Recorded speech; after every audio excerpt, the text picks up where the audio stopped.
plus de 200 millions d'années, par une nuit d'orage, est apparu le premier crocodile.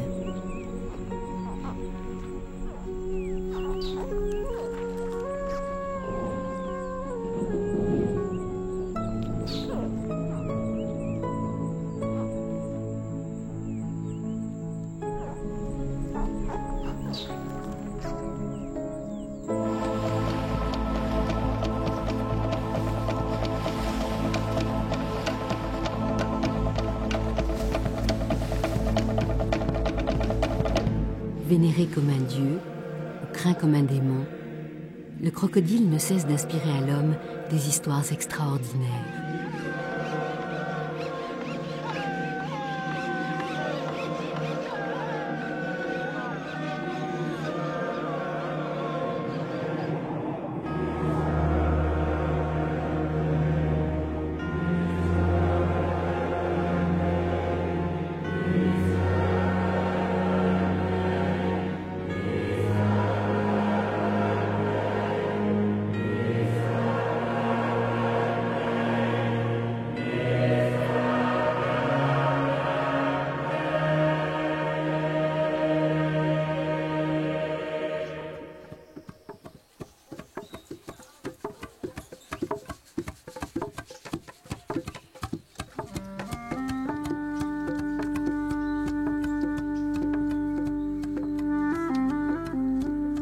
Depuis le XIVe siècle, les Dogons vivent à l'est du Mali, au fin fond de l'Afrique.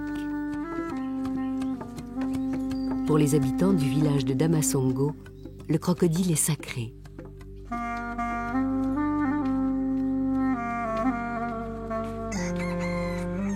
Le premier homme venant ici, c'était beau, c'était un petit paradis pour lui, quoi. C'était très très agréable. Il y avait que des arbres, et puis des lapins, des animaux sauvages, et ainsi que de l'eau. L'eau coulait partout. Mais en plus de cela, il était venu trouver des choses dangereuses ici, quoi.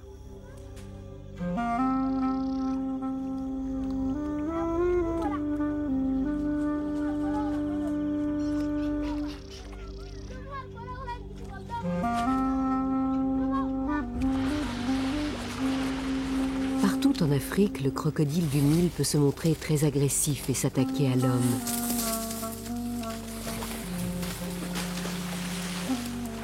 Mais ici, curieusement, il vit en parfaite harmonie avec les Dogons.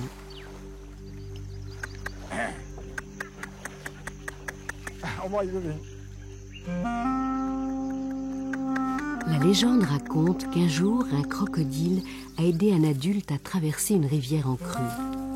Depuis, les Dogons pensent que cet animal représente leur double. Lorsqu'un enfant naît, un crocodile naît peu de temps après.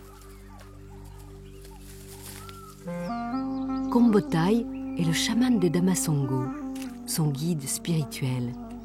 Il veille en permanence sur les reptiles.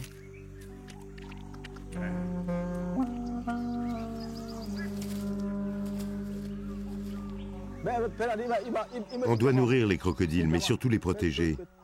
Il est interdit de les tuer sous peine de grands malheurs.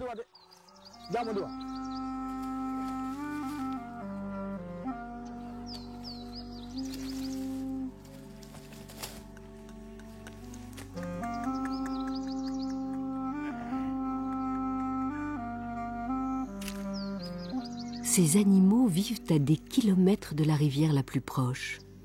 Leur présence même demeure un mystère et nourrit les croyances des Dogons. On ne sait même pas qui les a amenés. Pour nous, c'est le travail de Dieu. Même nos anciens depuis l'an X, ils ont venu trouver les crocodiles ici. Sont-ils le fruit de la volonté de Dieu? Ou sont-ils les derniers témoins d'une époque lointaine, lorsque le Sahel était irrigué par de nombreuses rivières? Seul compte aujourd'hui le lien indestructible qui les unit aux Dogons. Pour ce peuple, chaque pierre, plante ou animal est un puissant esprit qu'il faut vénérer.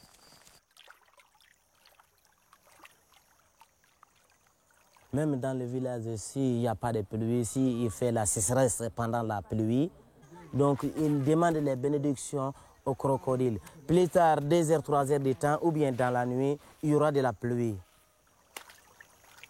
Damasongo compte une quarantaine de crocodiles. À la période de la reproduction, les mâles et les femelles manifestent leur désir en émettant des bulles d'air. Des petits naissent chaque année, mais pourtant le nombre de reptiles n'augmente pas, comme si certains d'entre eux disparaissaient à jamais. Donc après, quand ils vieillissent, bon, ils quittent ici quand même Borco pour aller à un très gros marigot encore. On ne sait pas s'ils s'envolent pour partir ou bien ils marchent à pied pour partir.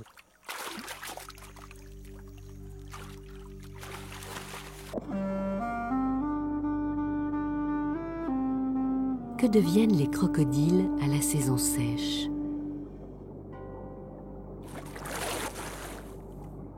Peut-être s'envolent-ils, comme le croient les Dogons, pour gagner un autre pays d'Afrique, dans lequel leur présence est également une source de mystère, le Tchad. Le massif de l'Enedi se dresse en plein cœur du Sahara, au nord du pays. Autrefois pourvu d'une végétation verdoyante, il bordait le lac Tchad. Depuis que celui-ci s'est retiré, seules subsistent de grandes mares, les gueltas.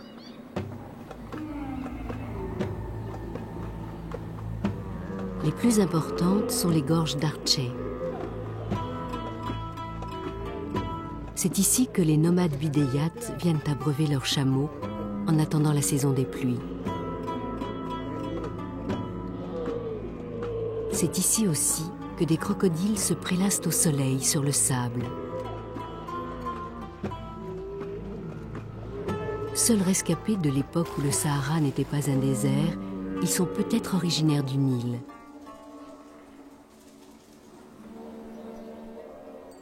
Privés de tout contact avec leurs congénères, ils forment une espèce à part.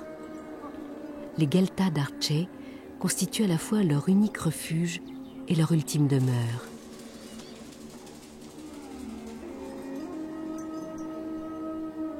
Découvrir des crocodiles dans cette région désertique relève presque du mirage. Farouchement protégés par les nomades, ils sont considérés comme sacrés. Mais personne ne sait pourquoi.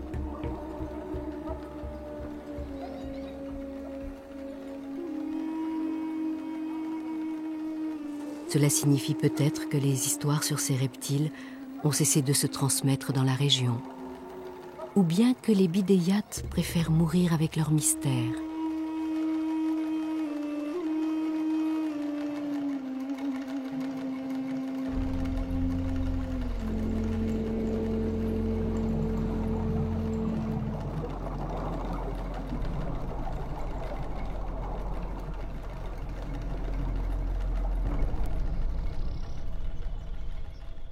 Dans un pays voisin, au Burkina, les 400 habitants du village de Sabou vivent sous la protection des crocodiles. Issus de la même famille, celle des Kaboré, ils vouent à cet animal un véritable culte.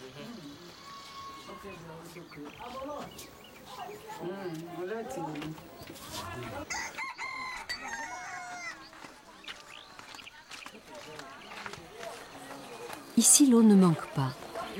Elle favorise la présence des reptiles et permet aux légendes de perdurer. Elles sont tellement racontées qu'elles attirent au village les touristes de passage.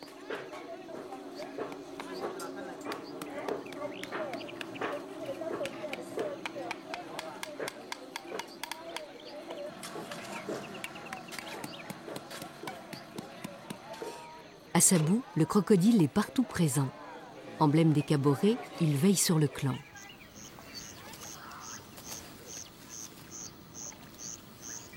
La mare du village est sacrée, elle aussi. Chaque habitant pense qu'il y possède son double, sous la forme d'un crocodile.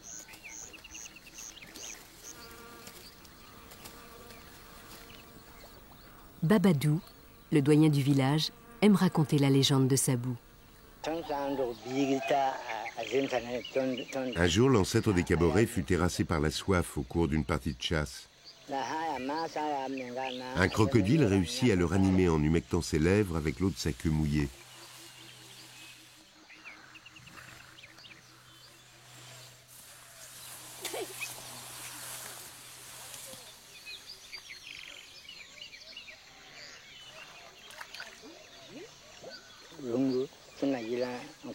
Une fois rétabli, l'homme suivit l'animal jusqu'à la mare et se désaltéra. Depuis, nous vénérons ces reptiles car nos destins sont liés. Quand un crocodile meurt, nous savons que l'un de nous mourra avant 3 ans.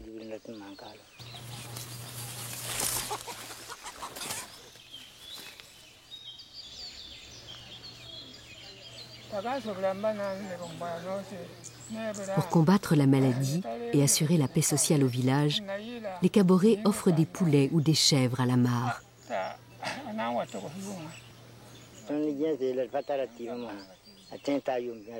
Je crois au pouvoir des crocodiles.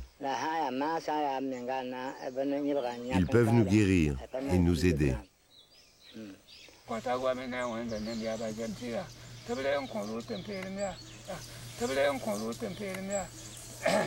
Comme pour approuver les paroles du doyen, un ancêtre veille au bon déroulement du sacrifice.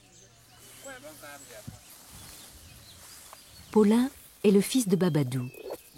Il vient souvent près de la mare sacrée pour parler à son crocodile. Il lui confie ses secrets ainsi qu'il le ferait avec un ami. Ces reptiles ne sont pas domestiqués, mais ils se montrent étrangement inoffensifs. Comment expliquer qu'à seulement 1000 km de là, d'autres puissent dévorer des hommes?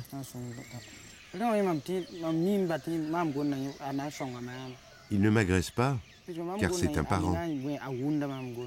Je ne vois pas pourquoi je devrais avoir peur de quelqu'un de ma famille.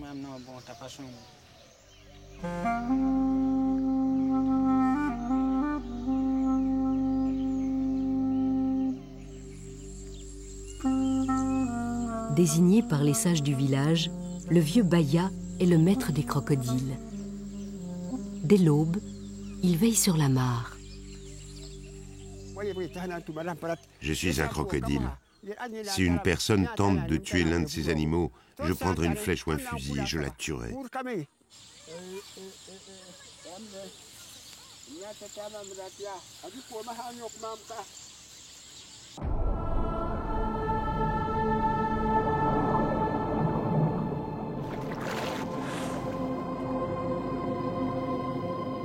L'Afrique est riche d'histoires extraordinaires sur le crocodile du Nil. Elles puisent peut-être leur origine dans l'Égypte antique. À l'époque où ce reptile était considéré comme un dieu.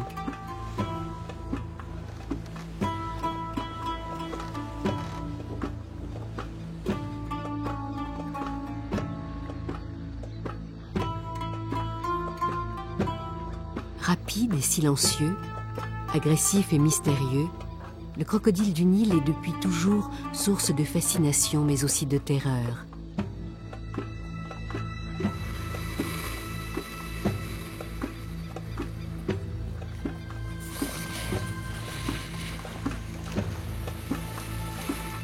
Ce chasseur opportuniste est devenu le plus grand prédateur du continent africain.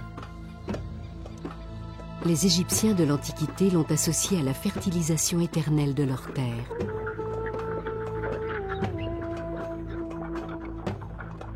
Pour eux, il est le maître des terrains marécageux, grand de prestige, qui parcourt les lacs et les rivières.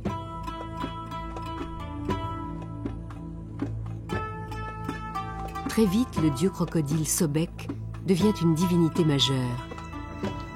De nombreux sanctuaires lui sont consacrés. L'un des plus remarquables est celui de Komombo, situé dans le sud, non loin d'Assouan. Sobek est représenté par un corps d'homme surmonté d'une tête de crocodile.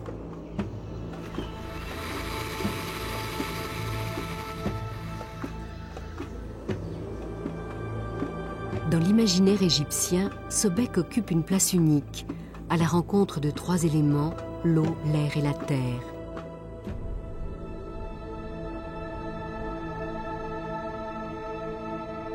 Puissant et redouté, il participe à l'élaboration du monde.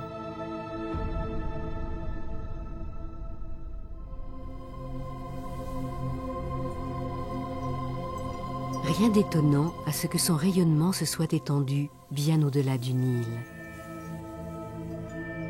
En France, au cœur de la région Poitou-Charentes, la collégiale d'Oiron renferme une relique d'un genre particulier.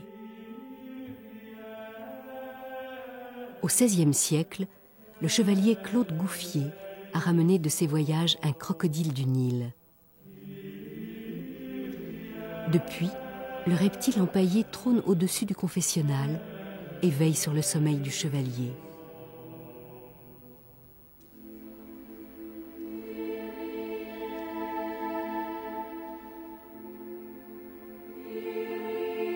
Dans la pensée chrétienne, le crocodile a d'abord symbolisé le diable.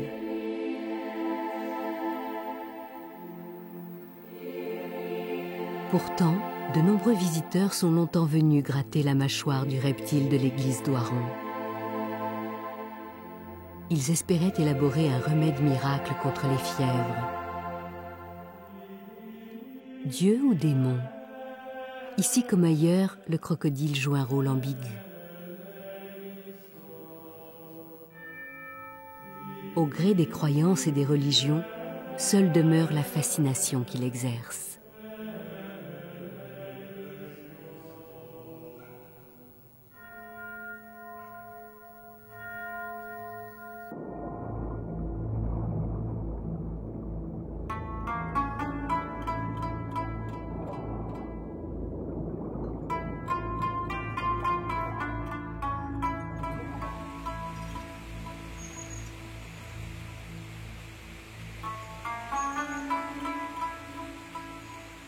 De nos jours, il existe encore des voyageurs qui sillonnent le monde pour nourrir l'imaginaire des sociétés occidentales. Mais les crocodiles qu'ils ramènent sont bien vivants.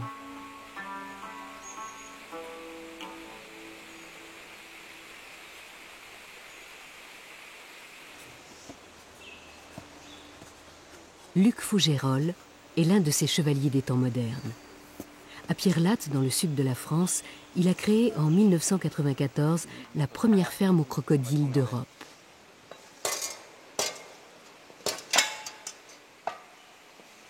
Allez, voilà, c'est bon. C'est bon, on peut passer là. Luc Fougerolles n'est pas un homme de science, c'est simplement un homme de passion. Dès l'enfance, dans le bled de son Maroc natal, il se laisse ensorceler par le charme des cobras et des vipères des sables. Plus tard, son compagnon de jeu favori est un caïman. Bon, il y en a plusieurs, il y en a 3-4 là. Il se rend très vite à l'évidence, il ne peut pas vivre loin des reptiles. Il va y avoir celle qui est là, la grosse. Hein. Oui, oui, oui. Désormais, plus de 500 crocodiles vivent à Pierrelatte, dans une véritable serre tropicale reconstituée.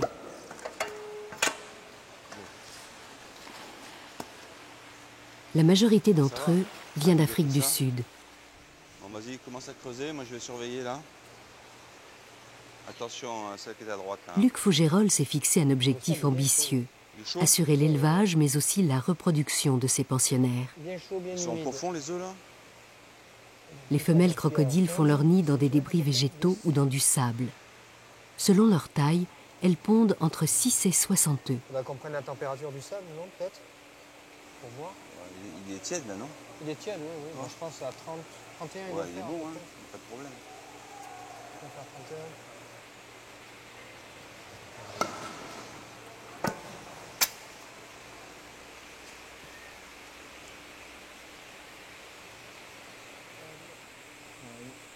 Une douzaine d'œufs. Voilà, super. Qui ont l'air nickel. Bon, on va laisser le terrain libre aux femelles maintenant. Tu vas voir qu'elles vont Alors de suite, elles vont vite venir. revenir. Hein. Tout de suite, oui. Hop, on descend.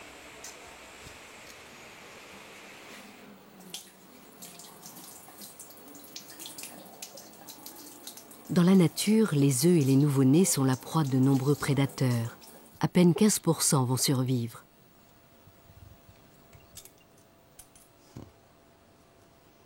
Ils peuvent rester comme ça des fois 2-3 jours avec le museau qui sort.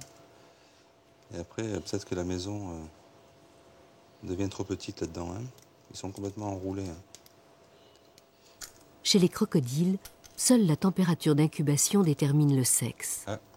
On obtient généralement des mâles entre 31 et 33 degrés et des femelles entre 28 et 31 degrés, ou à des températures beaucoup plus élevées.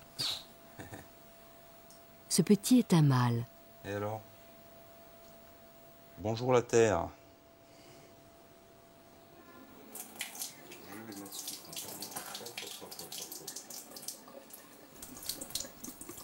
Dans la nature, une fois franchi le cap des 2 ou 3 premières années, les crocodiles deviennent quasiment invulnérables et peuvent vivre jusqu'à 100 ans. Voilà, super.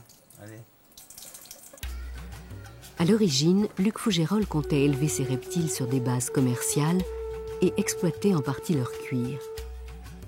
Devant l'intérêt croissant des visiteurs, il a renoncé à ce projet pour permettre aux petits et grands de frissonner en toute sécurité face aux crocodiles de Pierre Latte.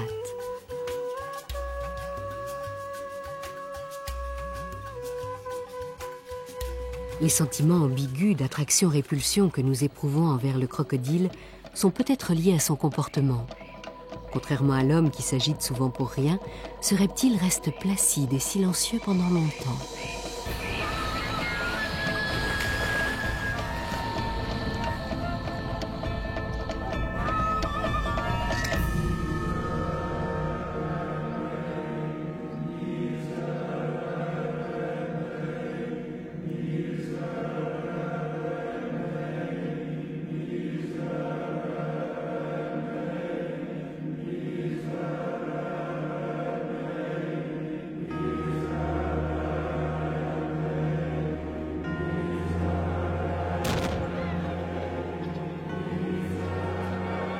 Avant d'être protégé et mis sous bulle comme à Pierre Latte, le crocodile inspire surtout de la terreur aux sociétés occidentales. Se croyant supérieur à la nature, les hommes cherchent à la dominer par tous les moyens.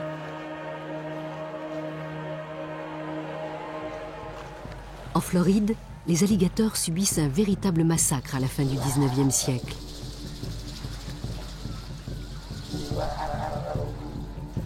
Un journaliste de l'époque écrit ceci.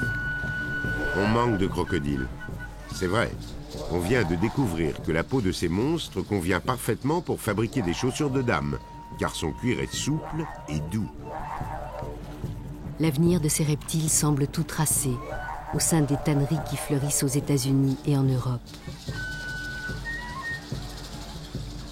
Souvent, la chasse est perpétrée par les populations locales, poussées par les nouveaux diktats de l'économie.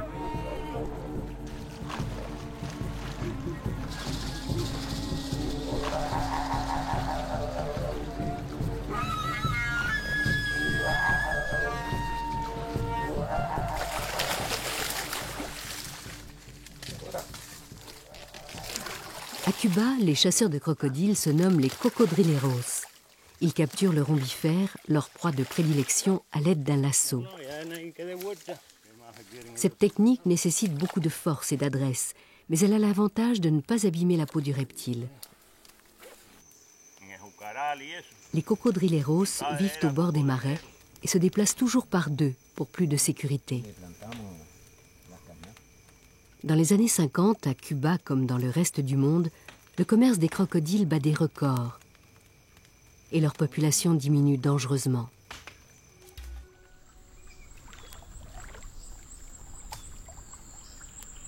L'exploitation des crocodiles est désormais réglementée par la Convention sur le commerce international des espèces menacées, la CITES. Après la révolution cubaine, Fidel Castro demande aux cocodrileros de préserver le rombifère en voie de disparition.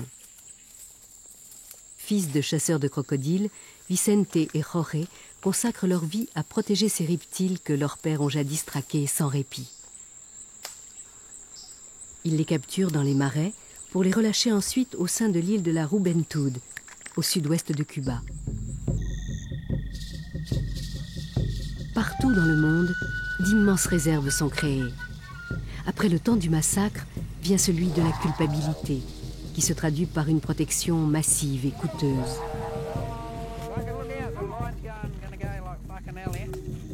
En Australie, des hommes bravent le danger pour sauvegarder les crocodiles dans la nature, tout en assurant la sécurité des populations.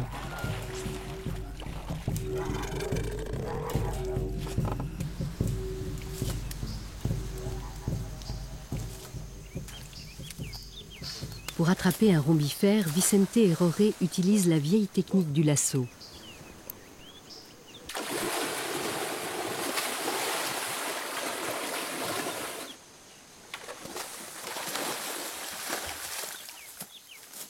Mais aujourd'hui, il s'agit de sauver l'animal, sans pour autant se départir d'une extrême prudence, car ces attaques sont meurtrières.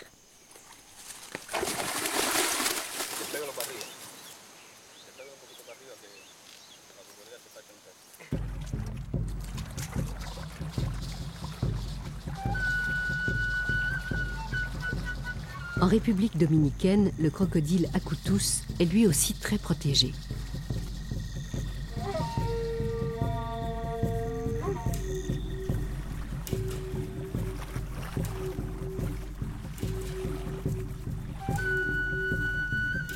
Là-bas, des paysans ont choisi de quitter leur plantation de café pour veiller nuit et jour sur ce reptile, au sein de l'immense réserve du lac Enriquillo.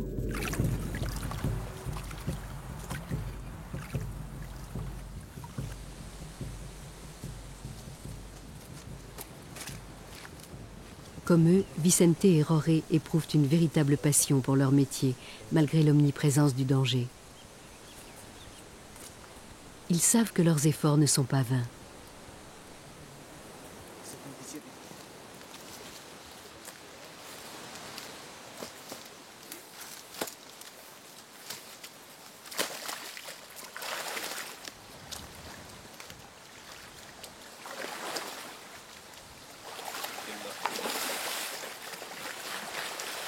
Depuis 1990, environ 700 rombifères ont été réintroduits dans la réserve de l'île de la Juventud.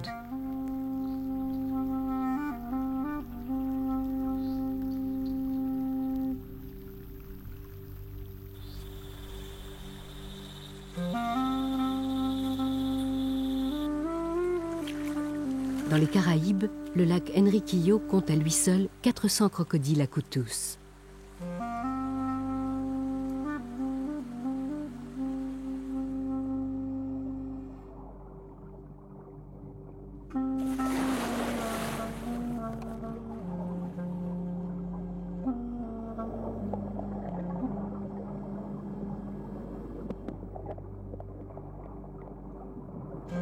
Les populations sont désormais conscientes que ces reptiles représentent un symbole culturel fort et jouent un rôle clé dans l'habitat.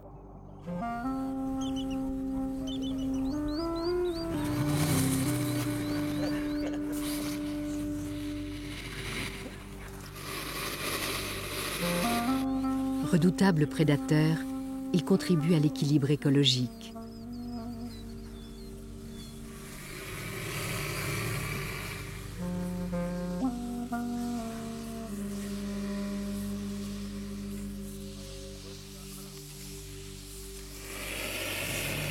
Grâce au programme de préservation, les crocodiles ne sont plus menacés.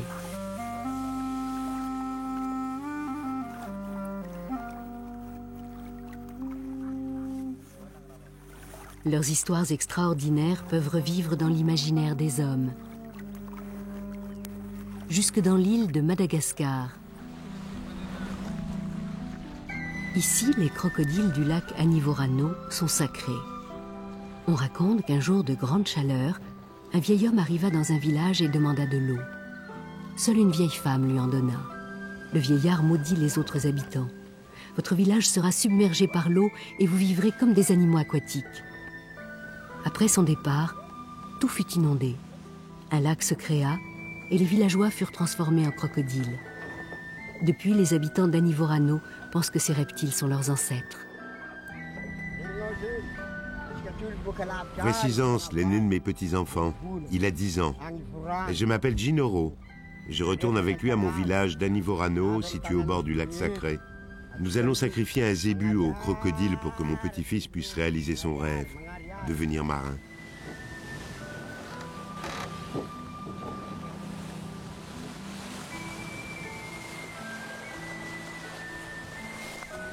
Zans sait que les boutres coûtent cher. Et celui de son grand-père est vieux maintenant. Il espère que les esprits de ses ancêtres, les Razana, l'aideront à acheter le sien.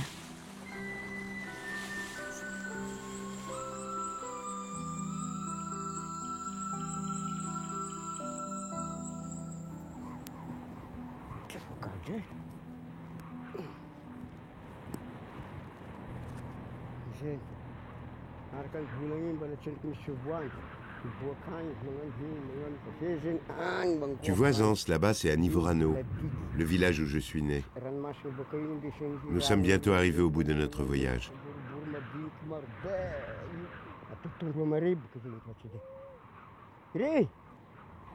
Tu vas enfin connaître la terre de tes origines. Les crocodiles du lac proviennent peut-être du Nil, à l'époque où Madagascar était encore rattaché à l'Afrique. Comme chez les Dogons ou les Caborés, ils ne s'attaquent pas à l'homme. Autour de l'île, beaucoup de reptiles ont été massacrés pour leur peau. Mais les habitants d'Anivorano ont toujours lutté pour perpétuer l'alliance sacrée avec leurs ancêtres.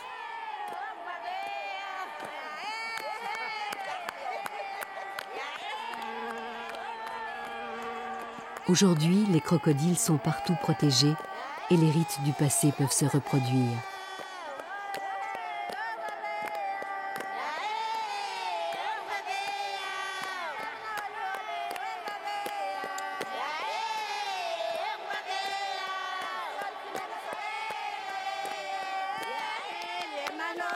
Zans et Ginoro attendent le cœur battant.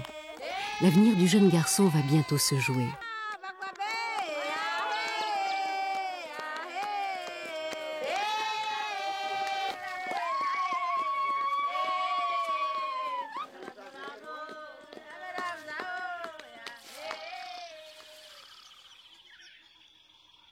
Pour le sacrifice, le zébu doit être purifié avec l'eau sacrée du lac.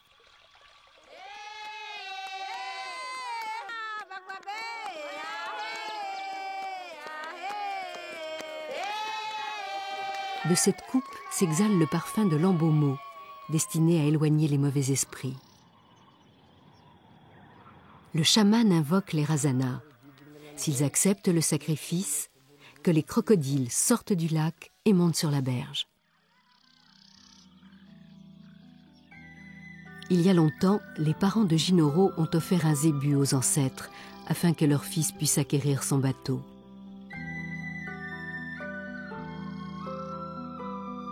Ce jour-là, un crocodile a gagné la rive pour la plus grande joie de Ginoro.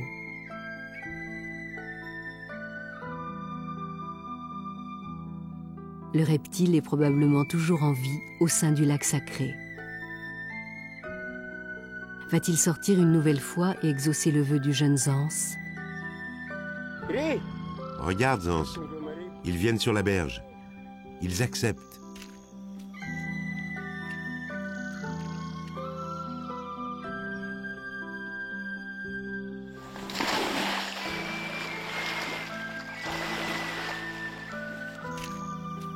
Les ancêtres ont scellé le destin du jeune garçon. Il sera marin.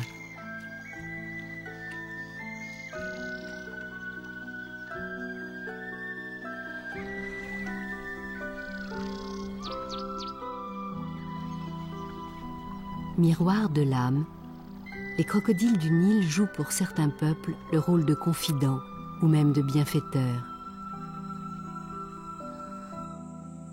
Objet de culte, on leur érige des statues.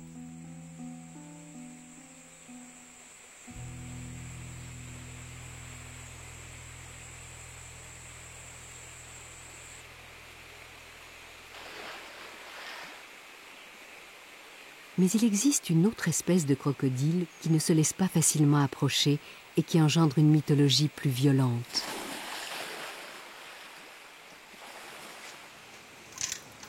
Ça, c'est le crocodile de mer. Crocodile qui vit en fait depuis l'Australie, la Papouasie-Nouvelle-Guinée jusqu'à Sri Lanka. Tu vois, il est vraiment impressionnant celui-là. Il est tout petit, pourtant il n'hésite pas une seconde à attaquer. Donc je suis très très méfiant avec celui-là. Voilà. Malgré sa petite taille, il n'a pas du tout peur de se jeter sur moi, ce qui est assez impressionnant. Ça s'appelle Indo-Pacifique, mais Pacifique, c'est vraiment l'océan Pacifique et pas le fait qu'il soit passif.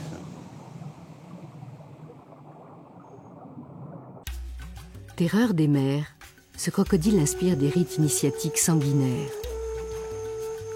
En Papouasie-Nouvelle-Guinée, les Yatmoul s'identifient totalement à ce reptile, car il est le créateur de toutes choses. En faisant surgir la terre ferme, il a permis aux premiers hommes de vivre. Depuis, les Yatmoul impriment sa marque au plus profond de leur chair.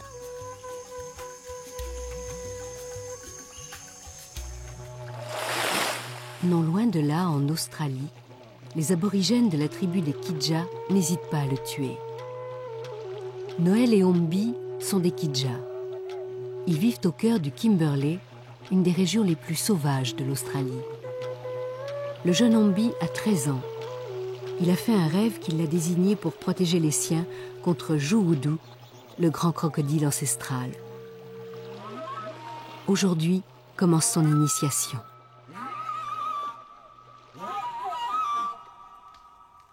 Le crocodile est aussi l'ancêtre suprême pour le peuple Yatmoul qui vit le long du fleuve Sepik.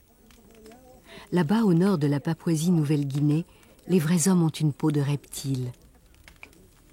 On devient un homme crocodile après un épuisant rituel, le Walmbangu, qui a lieu tous les 4 à 7 ans. Chacun revêt alors ses plus belles parures. Dans le village débutent les chants et les danses en l'honneur de l'animal totem. Pendant 10 heures, les futurs initiés vont être envoûtés en attendant la cérémonie de scarification.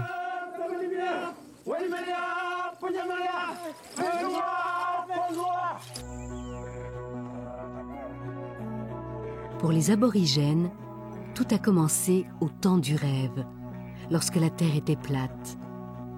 Les animaux sculptèrent le paysage, puis apparurent en rêve aux humains pour les éclairer sur leur vie future. Le vieux Jerry est le capteur de rêves. La légende raconte que l'ancêtre crocodile voulut épouser le serpent à tête noire. Les autres animaux s'y opposèrent.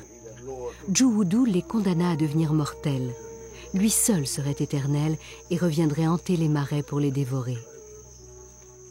Ombi a rêvé des crocodiles.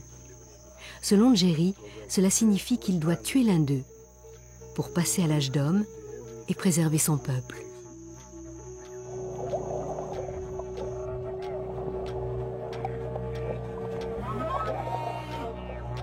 Le crocodile indo-pacifique fait plus de victimes que le requin blanc. Peu d'hommes osent traverser les rivières, car il aime aussi l'eau douce. Pourtant, une vieille croyance Kidja dit que si on ne pense pas à lui, il n'attaque pas.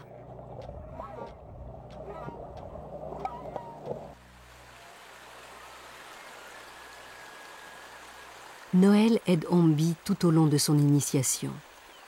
Avec de l'argile blanche, l'oka sacré des aborigènes, il dessine sur le corps du jeune garçon les signes qui le protégeront.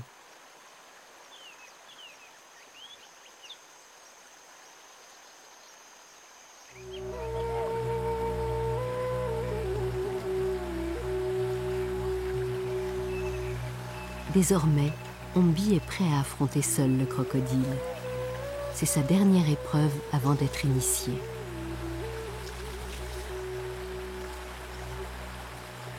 Le jeune Kidja a repéré un reptile.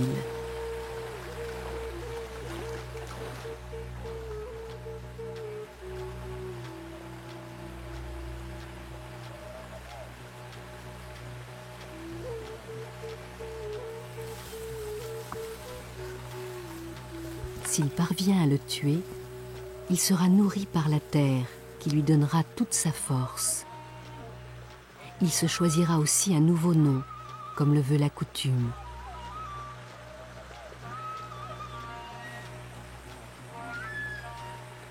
Ombi doit planter sa lance à la base du crâne pour ne pas abîmer l'âme de l'animal.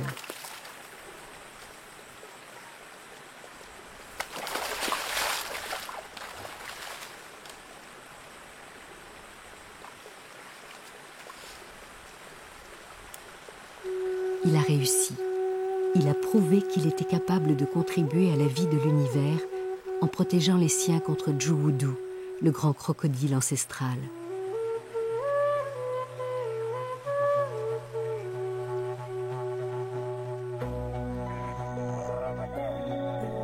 Maintenant, il peut marcher fièrement vers son destin d'homme.